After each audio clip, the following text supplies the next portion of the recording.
Salam Bapak Ibu terkasih, puji nama Tuhan. Sore hari ini kita akan ibadah FA bersama dengan saya. Ada FA Wilayah 7 GBI Rumah Persembahan yang akan menjadi berkat bagi kita semua. Mari kita naikkan pujian bagi Allah kita yang luar biasa. Tuhan, inilah hidupku, ku serahkan padamu segala cita-citaku, masa depanku menjadi milikmu. Jadikan kami terangmu di tengah kegelapan dunia, membawa bangsa-bangsa kepadamu. Tuhan, ini kerinduanku bagimu Tuhan, seluruh hidupku. Pakailah Tuhan bagi kemuliaan-Mu, genapi seluruh rencana-Mu, sampai bumi penuh kemuliaan-Mu. Bagimu Tuhan seluruh hidupku, pakailah Tuhan bagi kemuliaan-Mu, genapi seluruh rencana-Mu, sampai bumi penuh kemuliaan-Mu.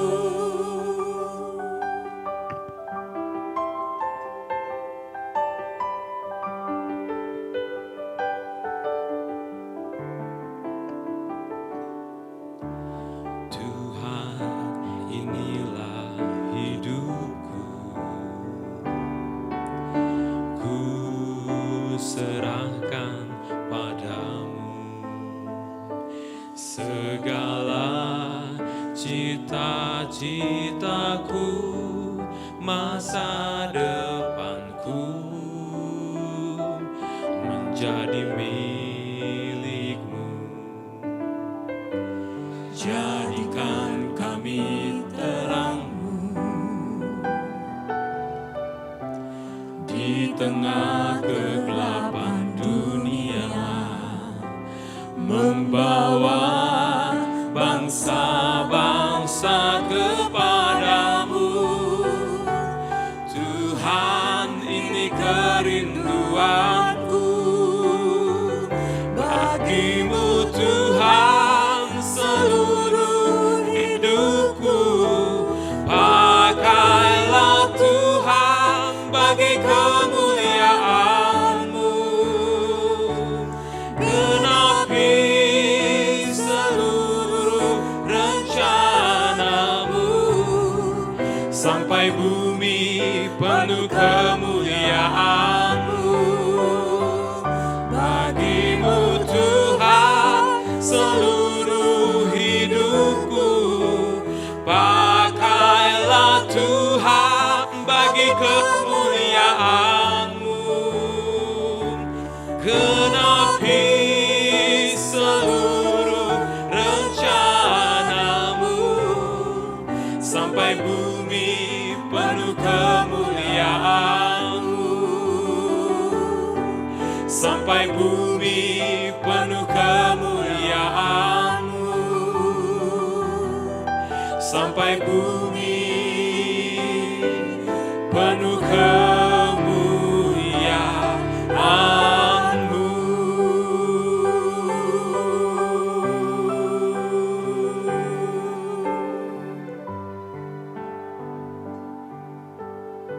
Bapa, kami berucap syukur di sore hari ini ya Bapa, di mana karena perkenanan-Mu, karena berkat kasih-Mu Bapa, kami boleh ada menikmati segala kebaikan-Mu. Sebentar kami Tuhan akan belajar sedikit bagian daripada firman-Mu.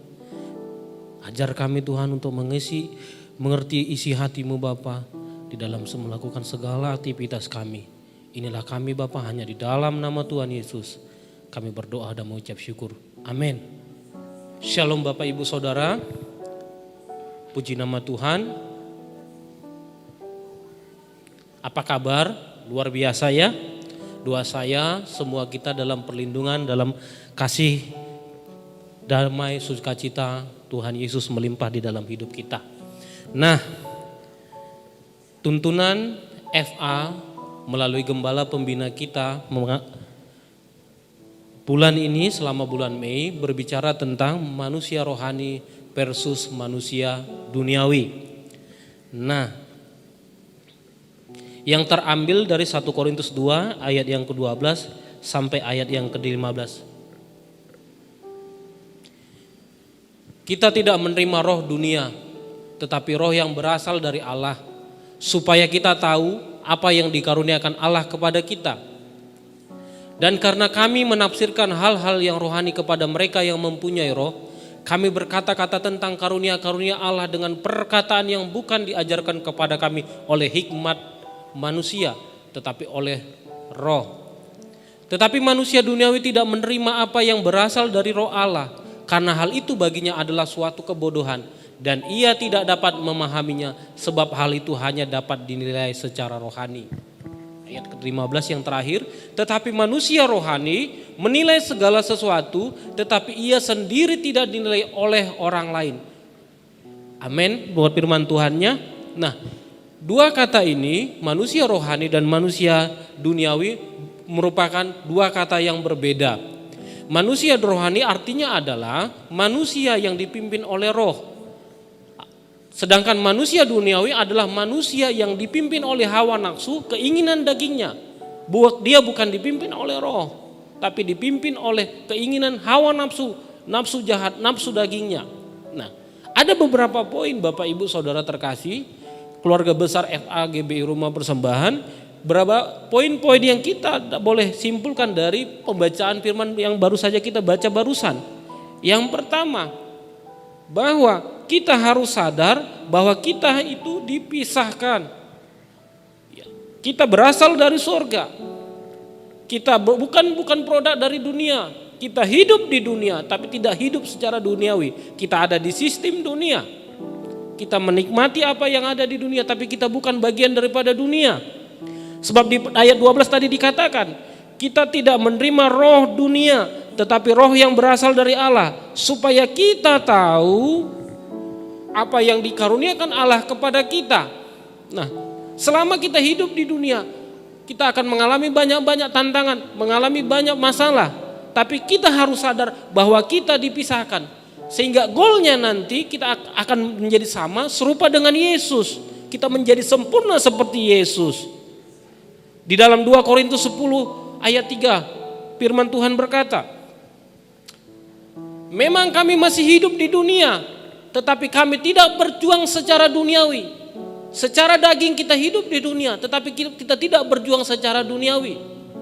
Nah, bukan tidak sedikit kita mengalami banyak tantangan demi tantangan selama kita hidup di dunia. Nah, orang akan berkata, kamu gak usah sok menjadi sok rohani lah, dosa-dosa sedikit lah, gak apa-apalah.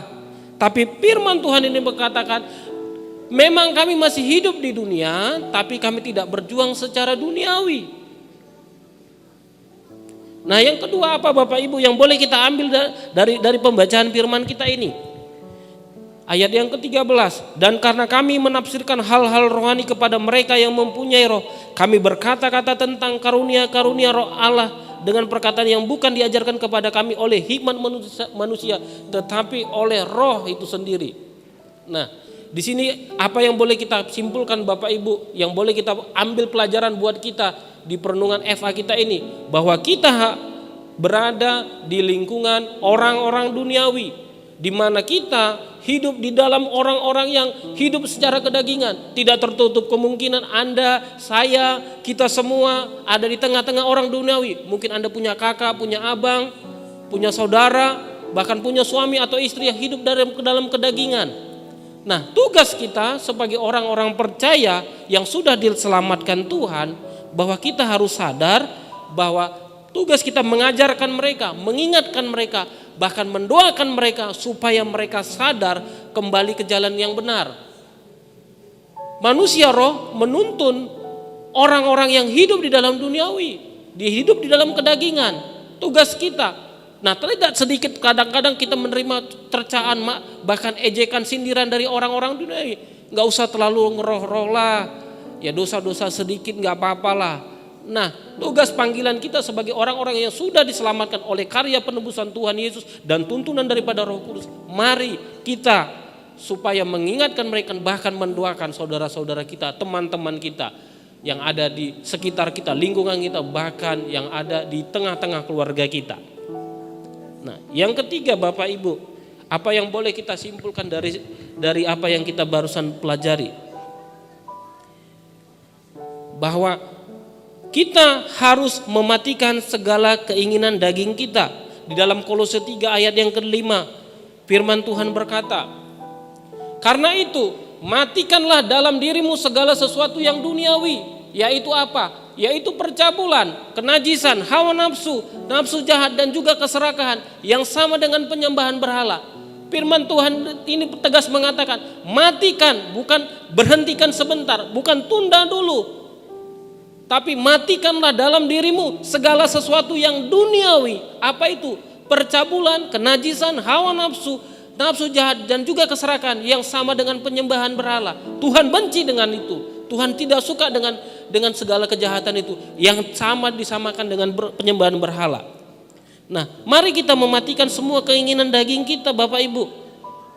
Kadang-kadang di sini dikatakan di ayat firman Tuhan yang ayat yang ke-14 dikatakan, tetapi manusia duniawi tidak menerima apa yang berasal dari Roh Allah, karena hal itu baginya adalah suatu kebodohan dan ia tidak dapat memahaminya sebab hal itu hanya dapat dinilai secara rohani. Manusia rohani dinilai suatu kebodohan oleh orang-orang yang duniawi, karena apa yang berasal dari Allah dikatakan merupakan kebodohan bagi orang duniawi.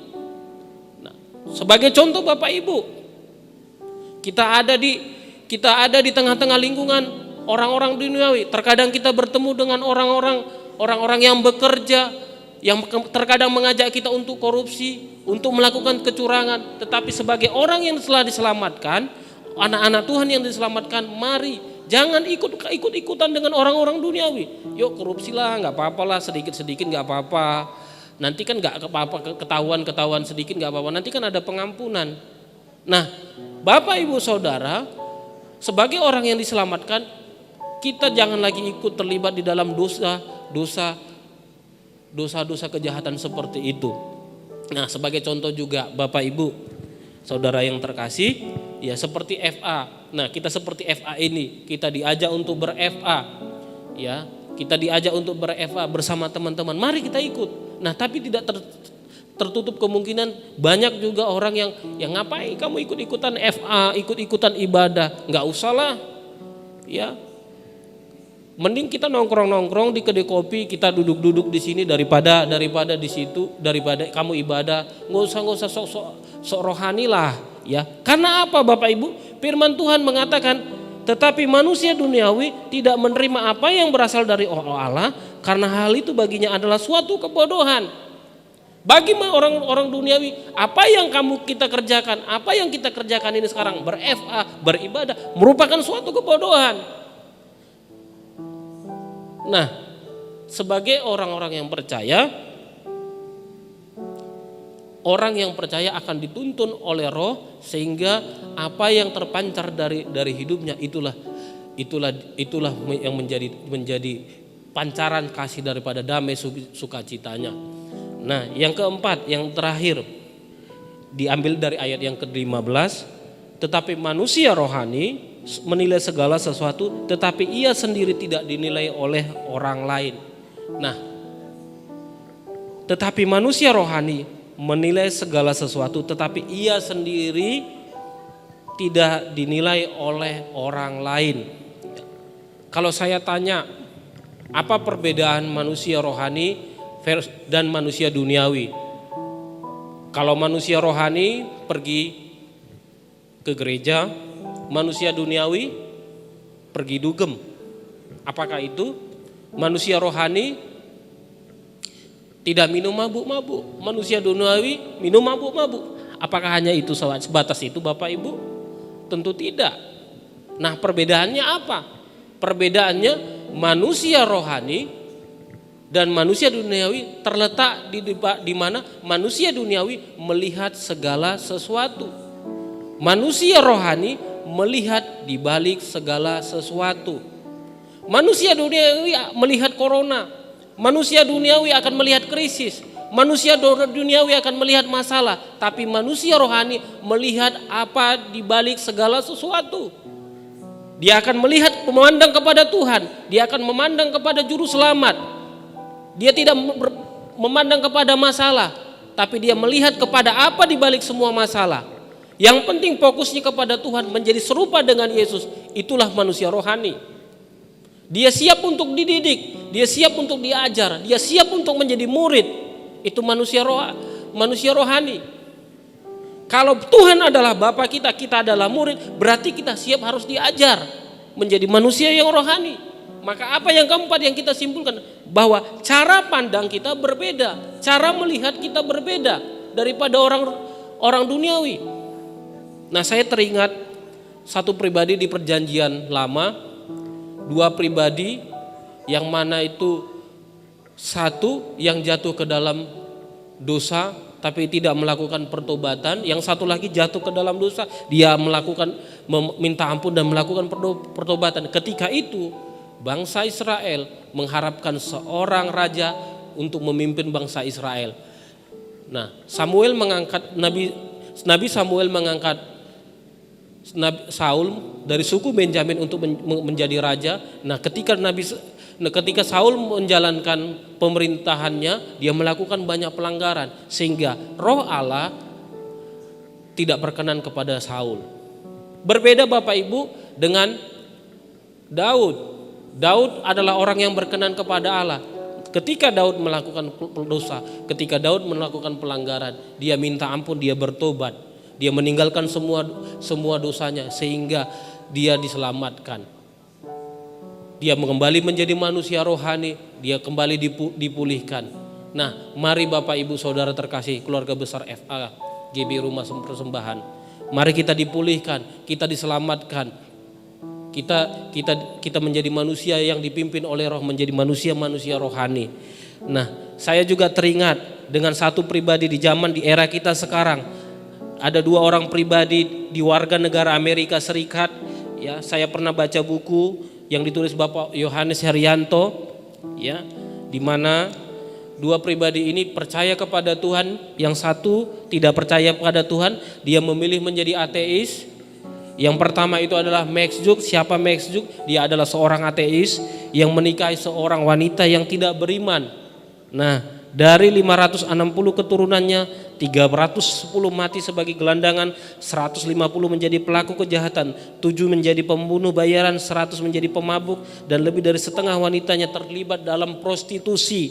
Keturunannya telah merugikan pemerintahan Amerika Serikat menjadi 1,2 juta US dollar dalam abad ke-19. Berbeda dengan Jonathan Edwards. Jonathan Edwards adalah kebalikannya. Ia adalah seorang Kristen yang taat, mencintai Tuhan dan berkomitmen menjadikan Tuhan Yesus menjadi juru selamatnya. Dia menikahi seorang wanita muda yang saleh.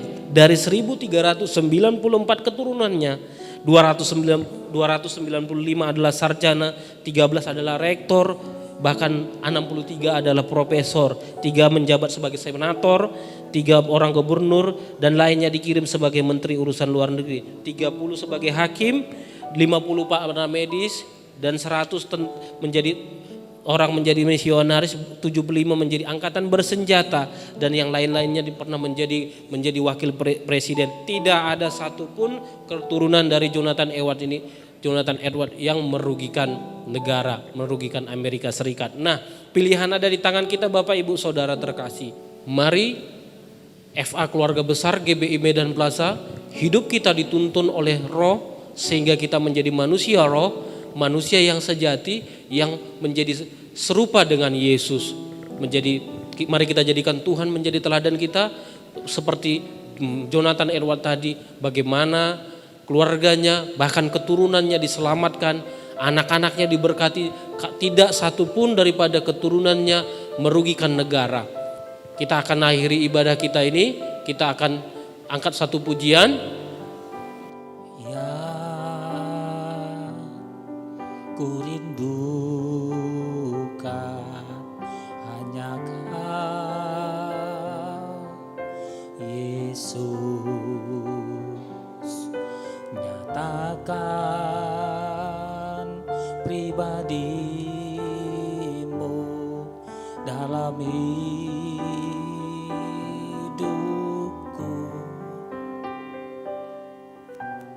Ya, ku dambakan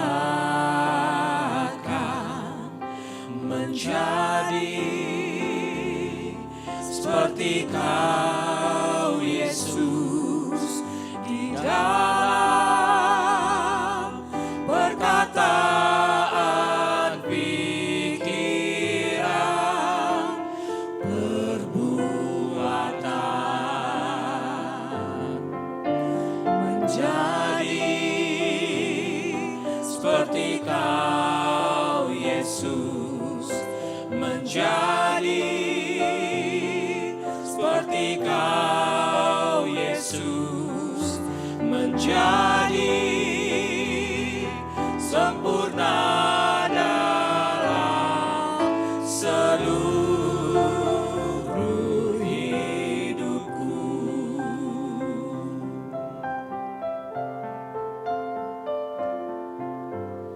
Yang ku rindukan hanya Kau, Yesus. Nyatakan pribadimu dalam hidupku.